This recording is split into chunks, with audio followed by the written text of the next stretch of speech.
London, the early 19th century. The sun has not yet dared to pierce through the thick, yellow fog that clings to the Thames like a damp shroud. In the soot-stained heart of the city, bells chime from distant cathedrals, but here, on the outskirts, in a muddy field, hidden behind a derelict coaching inn, the only sound is the rhythmic thud of leather-hard knuckles against raw bone. There are no gloves here. There are no 3-minute rounds. There is no mercy for the man who cannot find his feet. This is the world of the London prize ring, a brutal, beautiful, and bloody precursor to everything we know as modern combat. It was a time when the sport of boxing lived in the shadows of illegality, hunted by the constabulary and fueled by the wagers of dukes and dockworkers alike. Men fought until their eyes were swollen shut, until their ribs were shattered, and until their lungs burned with the cold morning air, all for a purse of gold and the fleeting title of champion of England. This was not merely a contest of skill, it was an endurance test of the human spirit, a literal battle of attrition, where the sweet science was forged in the fires of necessity. To understand the fighters of this era is to understand a different breed of human being, men who viewed pain as a mere inconvenience and blood as the inevitable price of glory. They stood toe-to-toe, or rather, foot to the scratch, in a square of rope held up by stakes driven into the uneven earth. There was no canvas to soften their fall, only the gravel and the mud. The air would be thick with the smell of cheap gin, horse manure, and the copper tang of fresh wounds. Thousands would travel for miles, risking arrest and ruin, just to catch a glimpse of two titans trading blows in a marathon of violence that could last for hours. This was the era of the bare-knuckle kings, a time when the fist was the ultimate arbiter of truth, and the London prize ring rules were the only law that mattered in the heat of the fray. Before the lights of Las Vegas, before the padded gloves and the televised spectacles, there was only the grit, the grass, and the bone-breaking reality of the prize ring. The story of the London prize ring does not begin with a punch, but with a sword.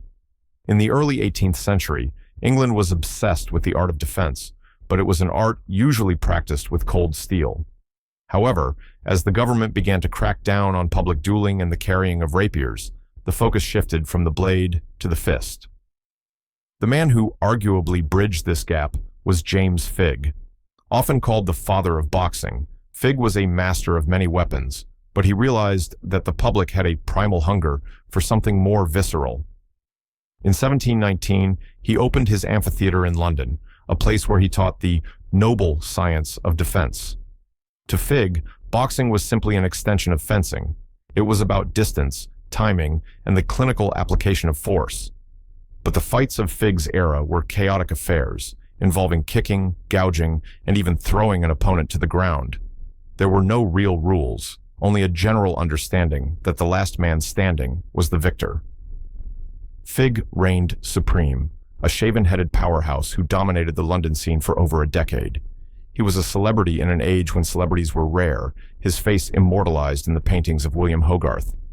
Yet, while Figg gave the sport a home, it was his successor, Jack Broughton, who gave it a soul and a structure. Broughton was a man of immense physical presence, but he was also a thinker. In 1741, tragedy struck the ring when Broughton fought a man named George Stevenson. The bout was a brutal encounter that left Stevenson with injuries so severe that he died a few days later. Haunted by the death of his rival, Broughton realized that if boxing were to survive as a sport and not just a public execution, it needed boundaries. In 1743, he drafted the first set of formal rules for the ring. These rules introduced the concept of the scratch, a line drawn in the center of the ring to which a downed fighter had to return within 30 seconds or be declared defeated. He also banned hitting a man while he was down and hitting below the belt. These were the first steps toward turning a street brawl into a disciplined athletic contest. Broughton also invented mufflers, the earliest form of boxing gloves, though they were only used for practice and sparring among the nobility. The prize fights themselves remained strictly bare-knuckle.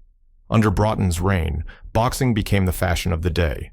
The fancy, as the community of boxing enthusiasts was known, began to grow. This group was a bizarre cross-section of British society, where chimney sweeps stood shoulder to shoulder with the Prince of Wales, all united by their love for the mill. As the 18th century drew to a close, the sport underwent a radical transformation thanks to a man who looked nothing like the hulking brawlers of old. His name was Daniel Mendoza. A Sephardic Jew from the East End of London, Mendoza stood only 5 feet 7 inches tall and weighed barely 160 pounds. In an era where the strategy was to stand still and trade heavy blows until someone collapsed, Mendoza was a revelation. He introduced what he called the scientific style of boxing. He moved his head, he used lateral footwork, and he mastered the art of the jab and the parry. The traditionalists hated him, calling his style unmanly and cowardly, but they couldn't hit him. Mendoza proved that a smaller, smarter man could systematically dismantle a larger opponent through superior technique. He became a cultural icon, breaking down ethnic barriers and proving that the prize ring was a meritocracy of skill. His rivalry with Richard Humphreys, known as the gentleman boxer, captivated the nation. Their 3 fights were the first truly national sporting events in British history, reported on by newspapers and discussed in every coffee house in London. Mendoza's success signaled the end of the brawn over brain era. He wrote books on the art of boxing, turning it into a curriculum that young aristocrats were eager to learn. This was the dawn of the pugilistic renaissance, where the fighter was no longer just a brute, but an artist of the human anatomy. However, the nature of the ring remained inherently dangerous. The London prize ring rules, which evolved from Broughton's original code, dictated that a round only ended when a man was knocked down or thrown to the ground. This meant a round could last 10 seconds or 10 minutes. Once a man was down, his seconds had 30 seconds to bring him back to his feet and another 8 seconds to get him to the scratch. If he couldn't make it, the fight was over. There was no limit to the number of rounds. Matches frequently went into the 50s, 60s, or even hundreds of rounds, lasting several hours under a scorching sun or in a freezing drizzle. The physical toll was unimaginable. Fighters would lose teeth, break their hands on their opponent's skull, and suffer internal injuries that would plague them for the rest of their short lives. Yet, they kept coming back to the scratch. This quality, known as bottom, was the most prized attribute of a pugilist. It wasn't about how hard you could hit. It was about how much you could endure and still find the will to step back into the center of the ring. This was the ethos of the era. A man's worth was measured by his ability to face agony with a stoic silence. The prize ring was the theater of the ultimate human struggle, a place where the social hierarchies of the outside world vanished, leaving only 2 men and the raw truth of their endurance. By the turn of the 19th century, the stage was set for the greatest champions the world had ever seen, men like Tom Cribb and the legendary Molyneux, whose battles would push the sport to its absolute limit and beyond. The transition into the 19th century marked what many historians now call the golden age of the London prize ring. This was a period when the sport reached a level of cultural penetration that is almost hard to imagine today. Boxing was not just a pastime, it was an obsession that transcended class. At the center of this whirlwind was Tom Cribb, a man who became the living embodiment of British resilience. Cribb was a massive, slow-burning fire of a man, known for his incredible durability and his ability to weather any storm. But his legacy would be defined by his encounters with an outsider, a man who had traveled across the Atlantic to challenge the very heart of the British Empire. This was Tom Molyneux, a former slave from Virginia who had literally fought his way to freedom. When Molyneux arrived in London, the boxing world was shaken to its core. The idea that an American, and specifically a man of color, could claim the title of champion of England was unthinkable to the establishment.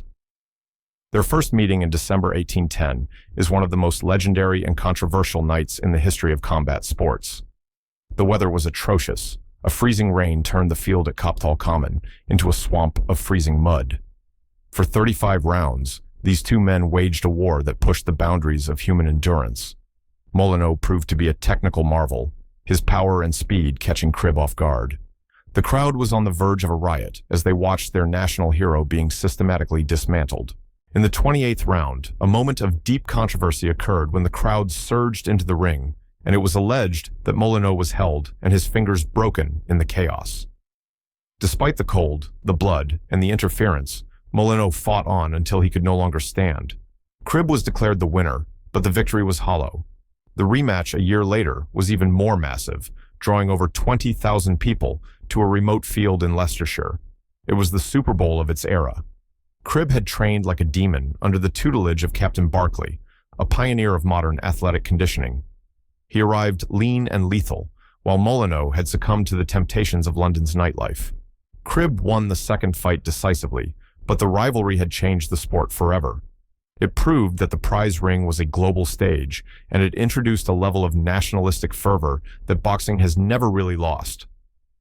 The world these men inhabited was one of constant tension between the law and the fancy. Because prize fighting was technically illegal, every major match was a massive logistical challenge. The location would often be kept secret until the very last moment to avoid the interference of the magistrates.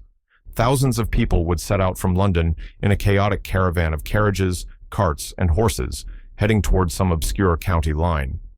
The logic was simple. If the police from one county arrived, the fighters and the crowd would simply move the ring a few hundred yards across the border into the next jurisdiction, where the warrants were no longer valid. This cat-and-mouse game added an element of outlaw excitement to the sport. It was a traveling circus of violence, attended by the highest peaks of the peerage and the lowest depths of the underworld. In this environment, the seconds and the bottle holders were as important as the fighters themselves. A good second was a master of psychological warfare and basic field medicine. They would use raw brandy to wash out a fighter's wounds, suck the blood from a hematoma to keep an eye from closing completely, and use every trick in the book to buy their man an extra few seconds of rest. The rules of the London prize ring allowed for tactics that would be horrifying to modern fans. You could wrestle your opponent, throw him over your hip, or drop your entire body weight onto him once he was down to knock the wind out of his lungs. There was a move called fibbing, where a fighter would catch his opponent's head under one arm in a headlock and repeatedly smash his face with the other hand. This was a brutal, grinding form of combat, where the goal was not just to hit, but to break the other man's will. As the 1820s and 30s progressed, the sport began to produce more specialized archetypes. There were the sluggers, who relied on sheer power, and the scientists, who followed the path of Mendoza and Cribb. But regardless of style, every fighter had to contend with the reality of the bare fist.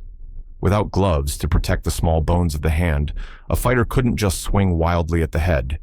A missed punch that hit the top of the skull would shatter a hand instantly, ending the fight. This led to a very specific posture, a high, stiff guard, with the body angled to protect the ribs, and punches that were often aimed at the soft tissues of the throat, the solar plexus, or the jaw. The pace was much slower than modern boxing. Fighters would spend minutes circling each other, waiting for the perfect opening, knowing that every strike carried the risk of self-injury. The sound of a bare-knuckle fight was also different.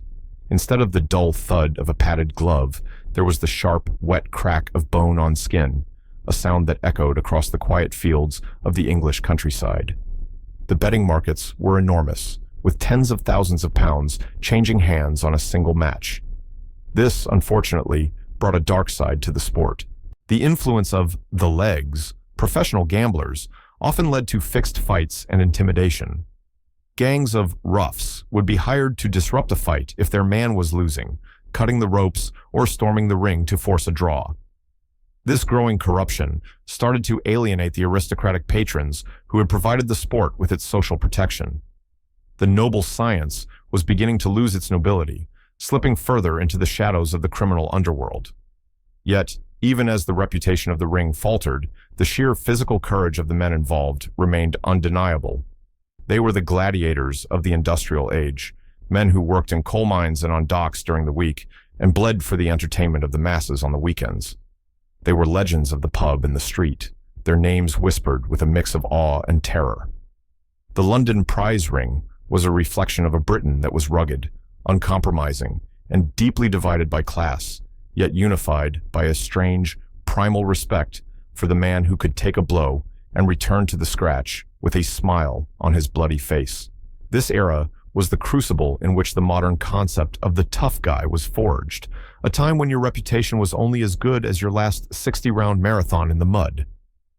By the middle of the 19th century, the London prize ring was a spectacle in crisis, caught between its own glorious brutality and the rising tide of Victorian morality. The sport that had once been the darling of the Prince Regent was now being hunted by a more organized and professional police force, and the aristocratic fancy was retreating from the public eye.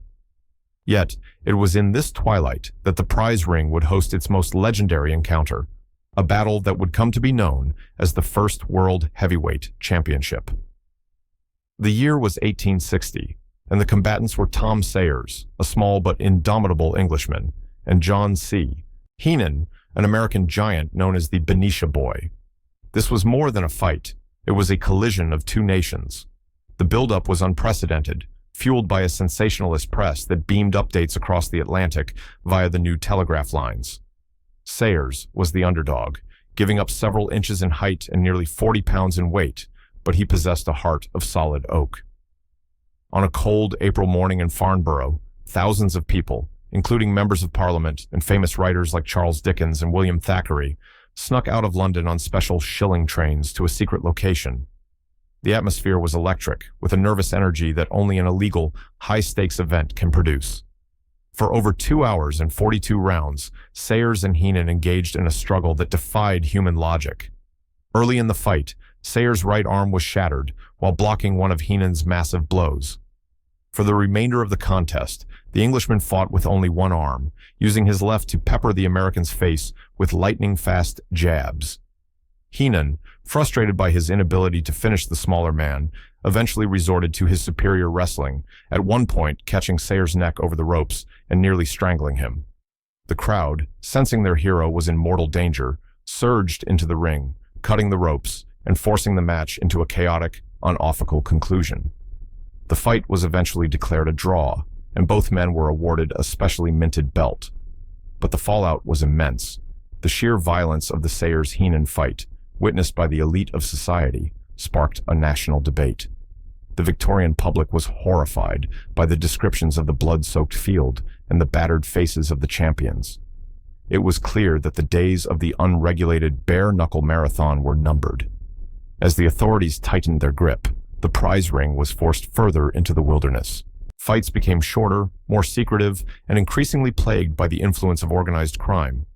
The roughs and legs who now dominated the scene cared little for the noble science and everything for the payout.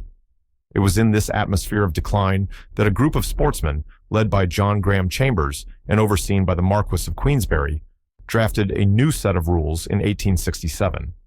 These rules were designed to bring boxing into the modern age, to make it more civilized and, crucially, legal. The introduction of gloves was the most significant change. While the bare-knuckle traditionalists argued that gloves were for cowards, the reality was that they protected the hands, allowing for more frequent and more powerful strikes to the head without the risk of breaking a knuckle. This shifted the strategy from a slow-paced game of attrition and wrestling to a high-speed contest of striking and endurance. The 30-second rest period between rounds was replaced by a 3-minute round and a 10-second count for a downed fighter. This change fundamentally altered the rhythm of the human heart in combat. The marathon became a sprint. The old guard of the London prize ring resisted these changes for decades, viewing the Queensberry rules as a dilution of the true test of bottom. They clung to the old ways, fighting in the back rooms of pubs or in isolated barns. But the momentum of history was against them. The final gasp of the bare-knuckle era arrived in the form of John L. Sullivan, a man who bridged the gap between the two worlds. Sullivan was a force of nature, a thunderous puncher who became the first truly global sports superstar. Though he fought under the new rules for much of his career, he remained the champion of the old prize ring as well. In 1889, in the sweltering heat of Richburg, Mississippi, Sullivan faced Jake Kilrain in the last great bare-knuckle championship fight. It was a brutal throwback to the days of fig and crib. The fight lasted 75 rounds in 100-degree weather. Sullivan was seen vomiting between rounds, fueled by whiskey and pure aggression, yet he refused to yield. When Kilrain's corner finally threw in the sponge, it wasn't just a victory for Sullivan, it was the funeral for an era. The end of the London prize ring was not just the end of a set of rules, but the end of a specific philosophy of human conflict. The men who stood at the scratch, were the products of a harder, colder world. They didn't have the luxury of medical teams, high-tech recovery, or the safety net of a referee who would stop the fight at the first sign of a cut. They were defined by their ability to endure the unendurable. When we look back at the old engravings of those lean, scarred men in their high-waisted breeches, we see a level of grit that seems almost alien to the modern mind. They were the pioneers of the sweet science, the men who discovered through trial and blood how much a human being can truly take. The transition to gloves and rounds undoubtedly saved lives and allowed boxing to become the global sport it is today. But something primordial was left behind in those muddy fields. The London prize ring was a place where the social masks of the 19th century were stripped away, leaving only the raw, vibrating essence of the human spirit.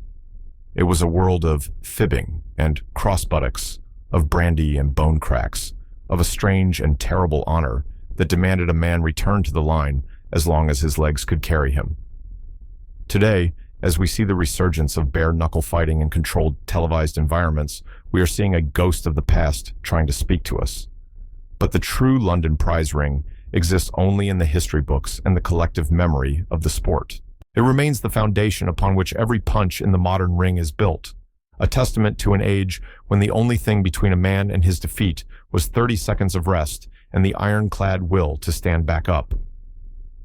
The legacy of the bare-knuckle kings is not found in the statistics of their wins and losses, but in the very concept of the scratch, that invisible line in the dirt that represents the point of no return, the place where excuses die and the truth of a man is finally revealed to the world.